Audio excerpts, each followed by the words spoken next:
cashirkeena afartoonaad waxaan ku qaadan doonaa hadduu alla idmo binary numbers. Binary numbers waxa ay muhiim u yihiin cashirka 15aad oo ku saabsan bitwise operator. Bitwise operator-ka waxa ay ku shaqeeyaan binary numbers. Waxaan fahmaynaa maanta hadduu alla idmo sidee binary number loo fahmaa ama decimal number loogu barbar dhigaa oo decimal numberka binary numberkiisa loo ogaadaa, binary numberka decimal numberkiisana loo ogaadaa. Binary numberka waxa uu ka kooban yahay horta 1 ama waxa uu ka kooban yahay 0. labadan tiro ayuu waxa uu ka kooban yahay binary, ama waxa uu noqonaa 1 ama waxa uu noqonaa 0. waxaana isticmaala computerka, waa luqadda kaliya ee computerka wax uu ku fahmo. Computerka waxa uu isticmaalaa machine language ama waxa la yiraahdo low level language oo ah binary number, ama waxa uu wax ku fahmaa hexadecimal language ama hexadecimal number.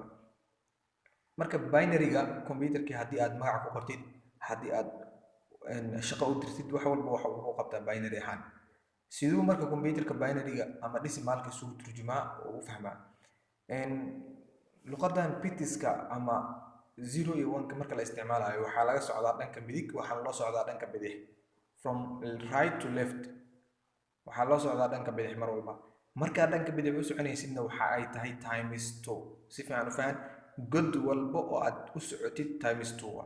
tusaale haddii godka koowaad aad ka baxdid, waxaan leenahay tusaale haddaa godka koowaad waxaa ku xigo godka labaad, waxaa ku xigto godka afraad, mar walba waxa ay noqonaysaa times 2. waxaa ku xigta godka sideedaad, waxaa ku xiga godka 16aad, mar walba waxa ay tahay times 2. mar walba waxa ay tahay times 2. haddii marka aad rabtid inaad qortid binary number, binary number haddaad u baahan tahay inaad qortid, tusaale waxaa rabtaa inaad qortid binary numberka tirada 20 oo kale. 20 binary numberkeeda see loo qoraa? waxaa xisaabinaya godadka, god koowaad, labaad, afraad, sideedaad, 16aad, saasay u socotaa. tirada intaan 16 ka hooseyso oo 20 ku keeni karta maxay tahay? 16 haddaa 4 ku dartid meeqa waa 20. waxaa u baahan tahay marka godka koowaad uma baahnid, waxaa dhiganaysaa 0 maadaama godkan aad u baahnayn. godka labaad waad u baahan uma baahnid asna, waxaa dhiganaysaa 0. labadan god waxaa dhiganaysaa 0, micnaheedu uma baahnid waa. godka afraad waa u baahan tahay, waxaa dhiganaysaa 1. godka sideedaad uma baahnid, waxaa dhiganaysaa 0. godka 16aadna waxaa dhiganaysaa 1 maadaama asaga aad u baahan tahay. tirada hadda 20 markii aad rabtid inaad qortid binary numberkeedu waa 20. binary numberka oo tirada 20 waa kan, waa 20 qaabkan ay qoran tahay oo ah 10100. sidee ku imaatay 20kaas marka? 20kaas waxa ay ku imaatay godkan midig jira waxa uu yahay godka koowaad. waxaa ka soconaya dhankan godka aad u socotid times 2 marka aad tiraahdo number 1 godkiisa times 2 marka aad tiraahdo waa 2 waay. 2 godka labaad u socotaa, 2 ku sii dhufo godka afraad, 2 ku sii dhufo godka sideedaad, 2 ku sii dhufo godka 16aad. mar walba aad intuu socotid waxaad boodaysaa ama ku dhufanaysaa 2. marka tirada marka waxaa qaadanaysaa godadka oo ay 1 ku yaalina xisaabsanaysaa bis. tiradeeda marka waxay noqonaysaa 16. hadda waa kan godka 16aad saa marka u socotid godka koowaad, labaad, afraad, sideedaad, 16aad. 16 waxaa haystaa 1. godka sideedaad wax ma haysti, godka afraadna waxaa haystaa 1. labadan haddaa isku darto 16 iyo 4 waxa ay tahay 20. binary numberka oo labadaas god waxa ay tahay 20. okay, waxaa rabaa tusaale inaad qorto binary numberka, waxaa rabaa inaad qoro 45. binary numberka waxaan qoranaynaa 45. 45 binary maxaa lagu helaa? marka koowaad waxaa xisaabinaysaa inta god ay ka qaadan karto. markaad tirahdid intaan marka isku dartid, intaan marka isku dartid 45 ma ku keeni kartaa? waa maya. intaan haddii aad isku dartid 16 haddaa 8 ku dartid waa 24. 24 haddaa 4 ku dartid waxay noqonaysaa 28. haddaad 2 ku dartid waxay noqonaysaa 30. haddaa 1 ku sii dartid 31. markastoo aad sii socotid ma u baahna, marka waxay u baahan tahay in aad xisaabisid oo tirahdid godka xiga oo dhankan markii aad u socdo 16 godka xiga maxay tahay? 16 oo 2 lagu dhufto waa 32. godka 32aad iyo waxaad u baahan tahay godka inta kale oo xisaab ku keenay.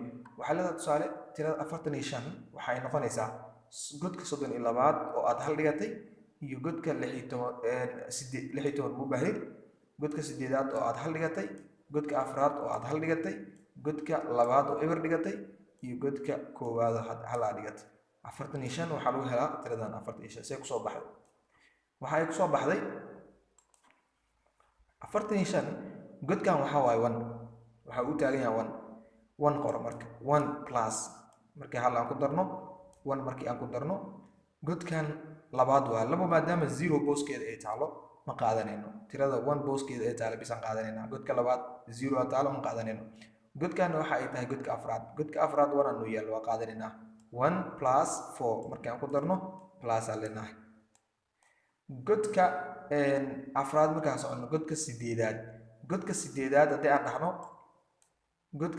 haddii aan dhahno aan ku darno maadaama 1 ay noo taalo 8 plus aan leenahay haddana waxaan ku daraynaa godka 16aad waxaa yaalla eber booskiisa ma qaadanin godka 32 waxaa noo yaalla 1 waa xisaabsanaynaa marka oo ah 32 markii aan intaan isku dardarno waxaa noo soo bixi doonto 42 tusaale 32 markaa ku dartid 8 waxay noqonaysaa 40 4 iyo 1 markaa isku dartid waa 5 tiradaa marka waxa ay la mid tahay 45 ay la mid tahay marka binary numberka 45 ay la mid tahay marka rabtid inaad ogaatid marka tiro binary numberkeeda decimal tirada ah binary numberkeeda markii aad rabtid inaad ogaatid waxaad mar walba xisaabinaysaa godadka inaad fahamtid waxa kaliya aad rabtid inta godaad soconaysid binary numberka koowaad labaad saddexaad afraad muu xisaabinaysid binary number maadaama lagu dhahay binary tiradan laba waayo lagu dhahay mar walba waxaad xisaabsanaysaa tirada godka aad taagan tahay oo laba lagu dhuftaa waxaa lagu helaa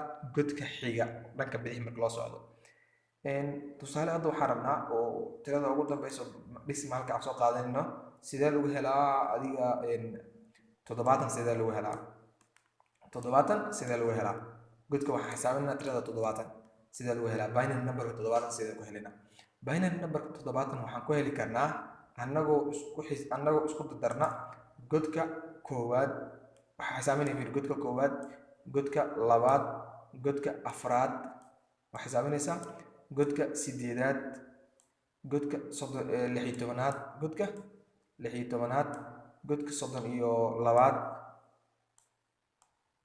awadeena godka 64 ma dhaafi karno 108 ku xigto 64 ma dhaafi karna marka sababtoo ah 64 70 way ka badan tahay haddii aan dhaafno okay annagoo 64 xisaabinayno waxaan rabnaa inaan 64 tiro haddii lagu daro 70 keenaysa maxay tahay waa ay caddahay oo waxa ay tahay in lagu daro 64 maadaama 4 ay tahay 6 in lagu daro okay tirada booska 64 taalo waxaa dhiganaynaa 1 maadaama 1 kaas uu tilmaamayo 64 32 booskeeda ma rabno waxaan dhiganaynaa eber 16 booskeeda ma rabno waxaan dhiganaynaa eber 8 booskeeda ma rabno waxaan dhiganaynaa eber 4 booskeeda waa u baahannahay waxaan dhiganaynaa 1 2 booskeeda waa u baahannahay waxaan dhiganaynaa 1 booska koowaadna uma baahnin waxaan dhiganaynaa eber haddii marka aan isku darno intaan haddii aan isku darno 64 godka koowaad u taagan 64 haddaad ku dartid 64 haddii aad ku dartid plus waxaad ku daraysaa godkan kale u taagan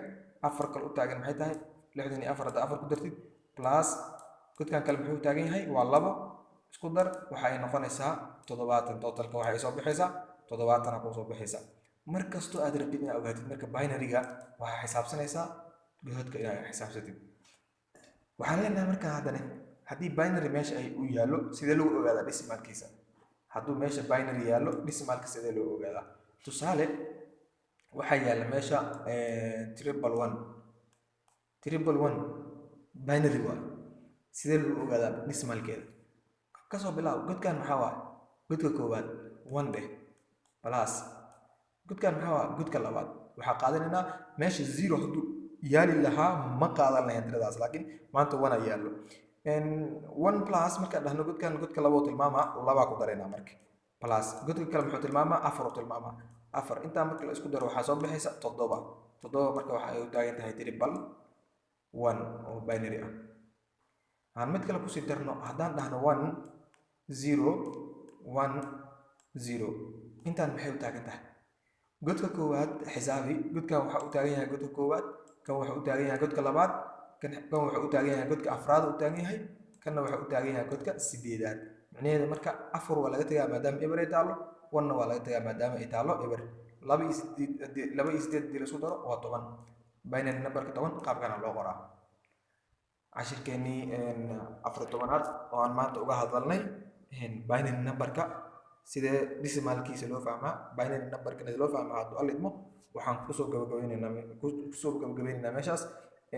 cashirka xigana waxaan ku qaadanaynaa binary numberka sidee la isugu dhuftaa, sidee la isku daraa, iyo sidee loo kala jaraa, si cashirka xiga oo bitwise operatorka aan u fahno hadduu alidmo. billahi tawfiiq.